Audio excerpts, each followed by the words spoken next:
Hello everyone, welcome to tasty dish by Sethu Palaniappan. இன்றைக்கி Kerala special unniyappam எப்படி செய்யலான்றதை பார்க்கலாங்க. கேரளா ஸ்பெஷல் உண்ணியப்பம் செய்கிறதுக்கு பச்சரிசி எடுத்து வச்சுருக்கிறேன்.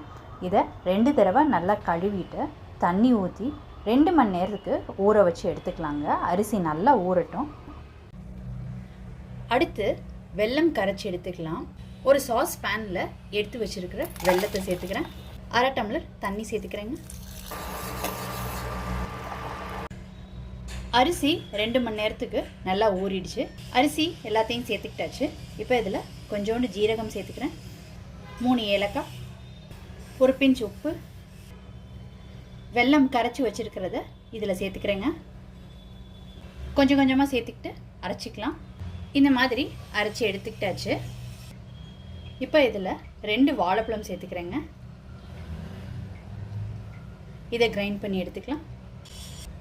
பனானா சேர்த்ததுக்கப்புறம் நல்லா அரைச்சிக்கிட்டாச்சு. இப்போ இதை ஒரு பவுலுக்கு ட்ரான்ஸ்ஃபர் பண்ணிக்கலாம். இப்போ ஒரு பவுலுக்கு மாற்றியாச்சு. இப்போ ஃபர்மெண்ட் பண்ணணுங்க. 4 to 6 hours ஃபர்மெண்ட் பண்ணிக்கணும்.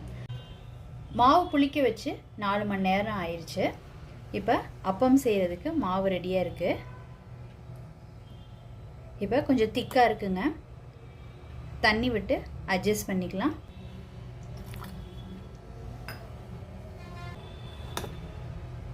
நெய்யில் தேங்காவை ஃப்ரை பண்ணி எடுத்துக்கலாங்க. இப்போ வறுத்த தேங்காவை இந்த மாவில் சேர்த்துக்கிறேங்க. கருப்பு எள்ளு சேர்த்துக்கிறேன். எல்லாத்தையும் ஒன்று சேர்த்து நல்லா கலந்து விட்டுக்கலாம். நல்லா மிக்ஸ் பண்ணியாச்சு. இப்போ அப்பம் செய்ய ஸ்டார்ட் பண்ணிக்கலாம்.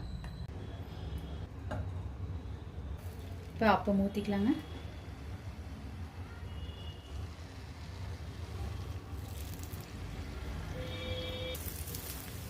ஒரு பக்கம் வெந்ததுக்கப்புறம் இன்னொரு சைடை திருப்பி விட்டு வேக விட்டுருக்கேங்க.